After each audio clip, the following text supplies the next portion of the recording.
Bam. Pow. Pow, pow.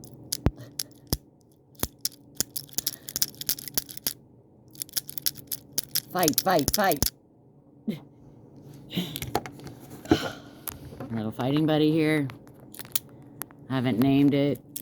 Maybe little kitty fight, fight. Fight, fight. It's Jesus fighting. Us fighting. Jesus will punch him out. Okay? So I thought I'd share a miracle. I look bald, but I'm not. Maybe I should put my hat on. A miracle of years ago, when I dated, I briefly mentioned an Iranian. So I dated an Iranian, and my older sister did first, and then met him in Virginia. When I was 18, I moved there, and I was there for a little while, and I don't even remember. Oh, because her boyfriend, his name is Combees. He worked at a restaurant there in downtown called The Bank, owned by Nasser, an Iranian. It was an old bank in downtown. So it was an original old bank building, very elaborate, beautiful, gorgeous, had chandeliers. It was a very expensive restaurant. So back in those days, I guess they had the vault in the basement. So where they kept all the money, the gold, probably back then. And so he had turned that into a club, and it was called probably the Deposit. Probably just called the Deposit. I don't know, I don't remember, but he also lived in a home. It was an old restaurant that used to be called the Ivy, and he was married to a nurse, but he ended up going to prison because he was a real, nasty guy. He was engaged to another girl while he was married or something, and she got mad. I was actually the hostess at that place called the Cedar Street, and she owned that. She was a white woman, and she sued him. Maybe he wasn't even married yet, but anyway, that poor woman, his wife. Anyway, it was probably on fraudulent stuff, but he wasn't a nice guy. And my sister's boyfriend, he was an okay guy, but he did, and yeah, she loved him, and they lived together, and so did I with mine eventually when we moved away together. And then anyway, yeah, so they her boyfriend, we don't know for sure he was cheating on her, but he might have been with a girl there where he worked at the bank, that restaurant. Anyway, his name is Hassan, and he and I moved to Wisconsin because he got a job there. He was an electrical engineer. And yeah, so I probably met him going to either the Deposit or the bank with my sister Dee Dee to visit Combees. And I remember she was going to go to Iran, and my dad, who I wasn't raised with, he was very upset about that and very afraid. And I remember him telling me, he said, I don't want you dating him. Now, he couldn't do anything about Dee Dee because she was already living with him, Combees. And I didn't even really know Hassan that well. He was very nice guy. He wasn't a practicing Muslim, but they don't believe in Jesus, and I didn't know much about the Jews then. I didn't know anything really we didn't talk about that in church. So, but, you know, he had this gold, you know, they wear these gold. His last name actually has the word gold. I'll just tell you his last name means gold hat. Because I don't want to give away his last name. But Tsar in Farsi means gold. Anyway, so I'm pretty sure. And I learned how to cook yogurt and rice and badam jun and zeresh polo and just, I guess, other things that I don't know the names of them. And he taught me how to cook that stuff, and I love it still to this day. I've tried to make yogurt a few times in the past few years, and it doesn't seem to work right because I think they've changed the milk. You got to use a whole gallon of milk. And I would buy organic milk, so I got tired of wasting it. Maybe that's the problem. But anyway, because back then I didn't use organic. Well, so Hassan and I moved away. But see, in my church, in my upbringing with religion, they did tell us as teenagers, they said, don't date a guy unless you would marry him. If he's not the type of guy you would want to be married to, don't date him.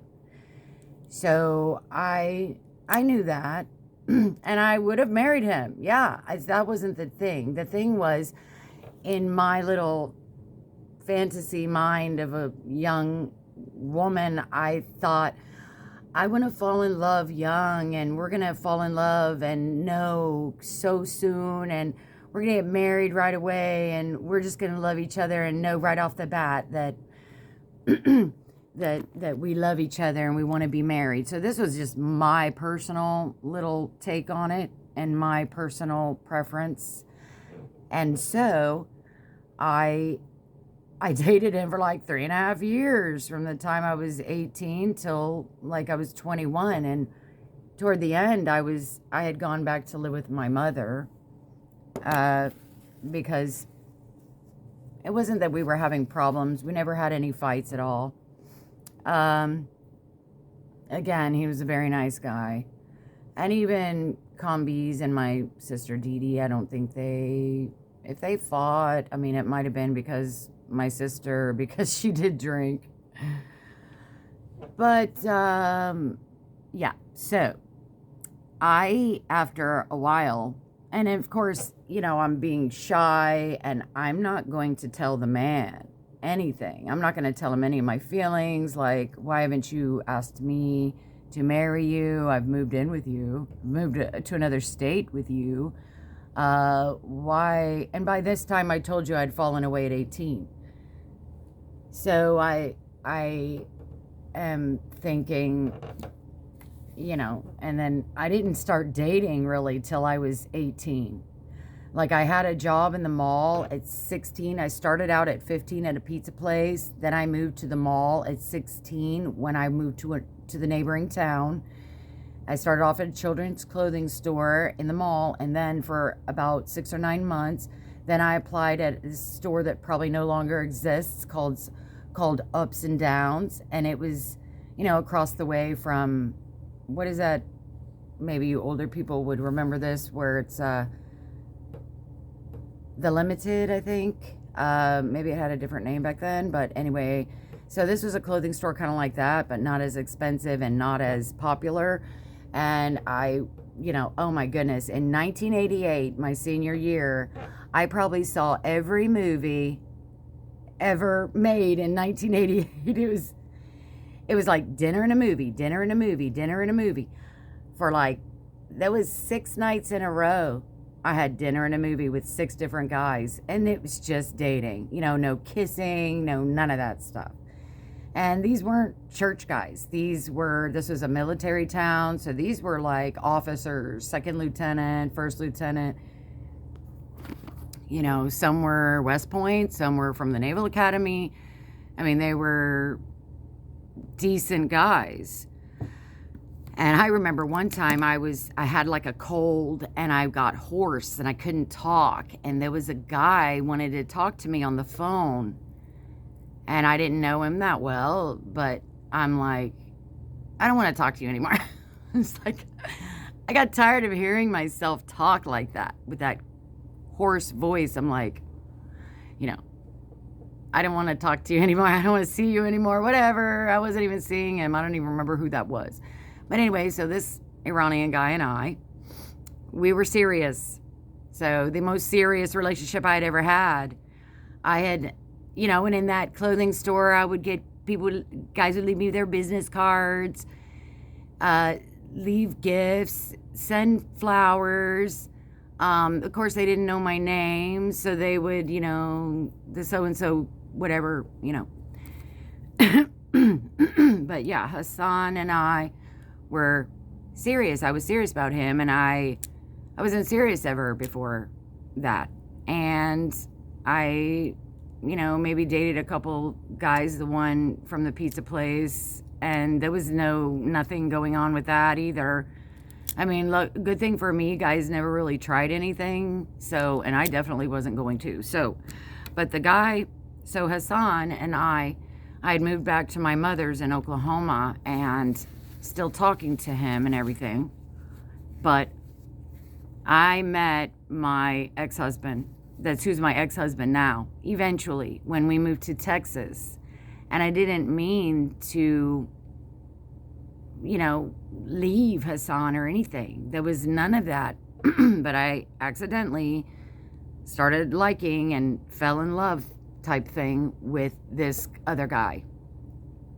So the miracle, it's very sad. But it's a miracle. I was living with my stepdad. I had asked my brother and my other sister from Virginia, hey, come to Texas. It's really got a lot of opportunities. So at that time, my sister Dee Dee and my brother were living with my mother, their mother, my stepdad, and my little sister, and we were all living together.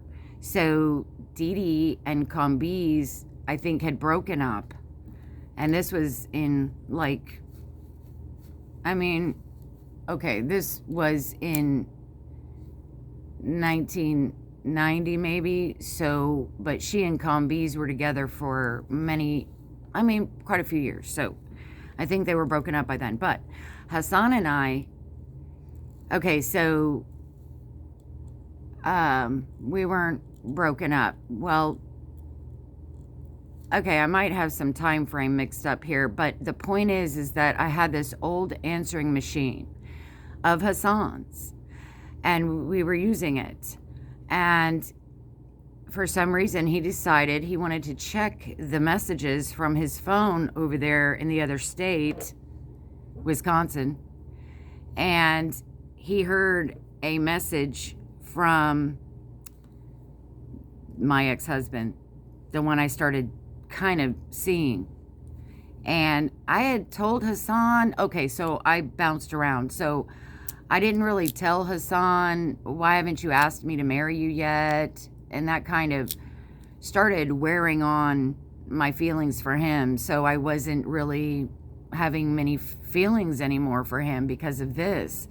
And then he heard that. And in the process, he was having a house built over there in Wisconsin that I flew out there, and I picked everything out. Garage door, toilet, sink, faucet, anything you can imagine, carpet, the paint color, the floor, the light fixtures. It was a house being built from scratch. I picked everything out. I was with him. I stayed with him. I picked everything out. He was in an apartment while this was being built. And then it was all finished, and I was going to fly out and see what I had created. Okay.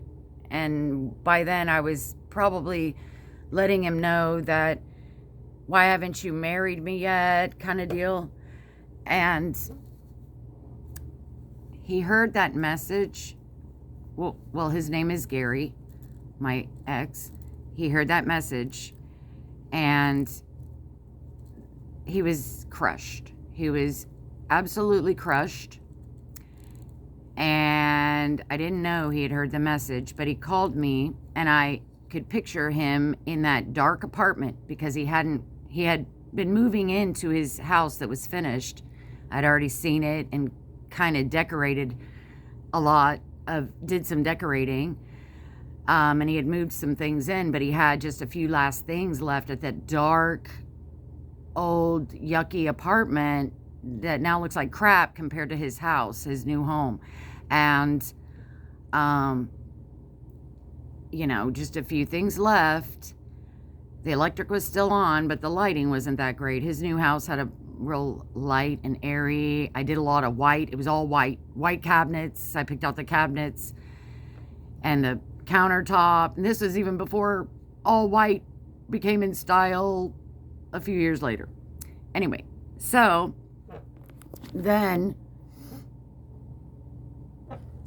he's sitting in his apartment is how I'm picturing him. He's called me and he's crying. And I think he had just dropped me off at the airport, because that's probably why he had just dropped me off at the airport in Chicago. He had dropped me off at the airport in Chicago because that's where we would go to fly in and out in Wisconsin. And plus he had friends there we would go visit when we lived in Wisconsin. Well, I had been home for a little while, and maybe, I guess. And then, so my sister Dee Dee and I are there, and he's crying, and he's upset. And I find out that, because I think this is hours later, it had to have been hours later. So he got, the thing is, he got in a car accident. He hitchhiked home. So I found this out, and I said, you need to go to the emergency room. Well, actually, I think what happened was he was missing. My sister and I was like, I haven't heard from Hassan, or whatever the case was. And there was a blizzard going on there. There was a blizzard. You shouldn't have been driving. I know Chicago naturally has that kind of weather, but this was one of the real bad ones. And you shouldn't have been driving. And so my sister and I from Texas were calling around emergency rooms in the area of Wisconsin. And I forgot what else we did, but we found out that because he drove a baby blue 300ZX T-Tops was his baby. Okay, he loved the car. We found out that there was a massive accident. They said the car was unrecognizable, so they cannot tell if it was a 300ZX. But they knew it was baby blue, and there was nobody in it, or something like that, and that no one could have survived that accident because the car was mangled beyond just, okay.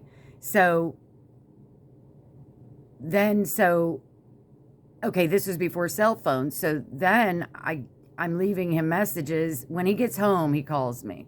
And that's probably how I'm like, Hassan, how did you get home? And that's when he said he hitchhiked, and a trucker, a semi, picked him up and took him home.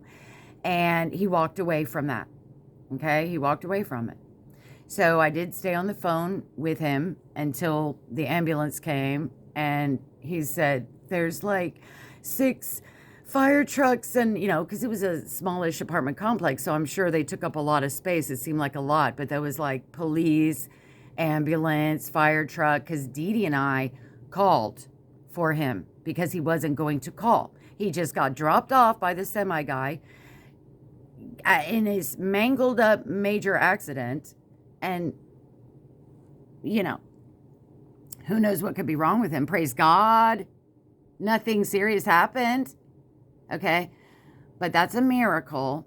He said that, I don't know how he found that, but he said that when he was driving home in that blizzard, he said he was driving as fast as he could, and he didn't. So basically, he was trying to do himself.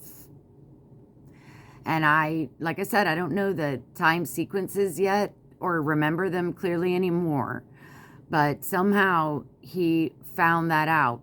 Maybe it wasn't the message machine. Maybe it was something else that he found out something.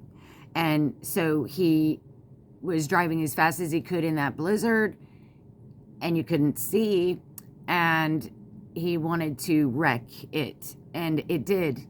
He wrecked it, but he lived, and it had T-tops, okay? It's a sports car with tires that aren't acclimated for wet or snow. Maybe he had some snow tires being out there, but I doubt it that they made them for sports cars back then. And then the ambulance came to his apartment because Dee Dee and I called them, and then from Texas. And then they came and got him. And I don't know after that what happened, if he just didn't want to talk to me for a while. But I do know that, I mean, I'm sure I checked on him. I know I checked on him. What did they say at the ER and whatever. And like I said, there's no cell phones back then. So anyway, he wasn't a Christian. He wasn't saved. I never talked about Jesus. I mean, over these years, I have contacted him. I mean, and I found out that his wife now, and he has kids, he dated her for like 10 years, and she is Iranian. So I guess he's like, forget about you American girls. But he waited forever to marry her, and I'm thinking, what? So anyway, I pray for him still too, and his wife and his children, because I don't know. God, I hope, has put people in his, of course he has. And I'm not saying because I left now, nothing like that. Like say my marriage of Gary, probably, like I said in another video, that was bad of me. That's on me. Well, this is also an example of miracles that happen to non-believers who aren't standing on faith. They're not asking for a miracle. There's plenty of times all day long where people are doing this, trying to do this, and that God intervenes. So how much more, like the widow with the unjust judge, how much more if we stand in faith when we're standing on God's word. And I keep saying that there are more scriptures than that one that I was standing on, and I know there's one almost identical to it, and I tried to look it up one day and I didn't, got sidetracked. It's in 1 John, 2 John, or 3 John, basically saying the same thing. And the righteous, we are the righteousness of God in Christ Jesus. So,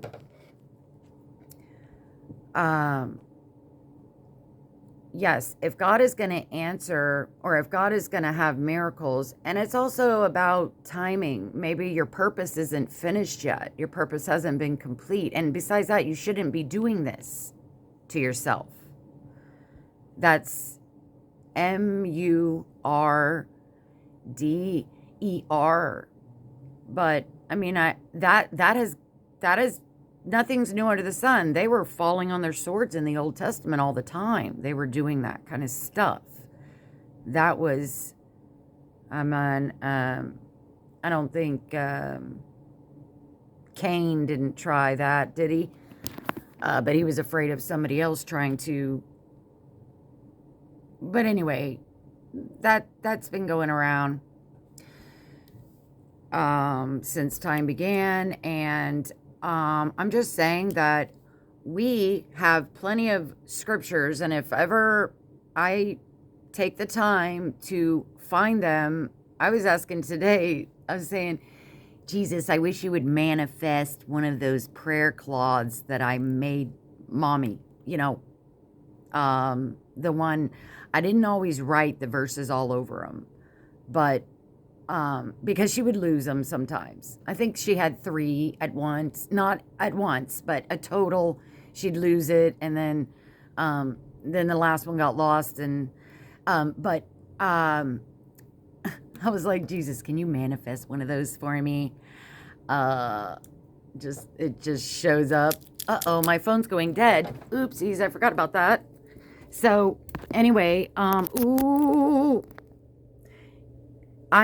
will try to get some more of those of those verses. I remember my mother showing her about the King Nebuchadnezzar, the one who cried and put his face to the door and the wall and said, Lord, please give me some more time.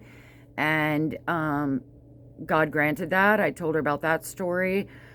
We stood on that, but she wasn't much like that king in her life, even so. But God was going to grant her another chance, even if her purpose on this life and on this earth may have been complete, which I don't think it was.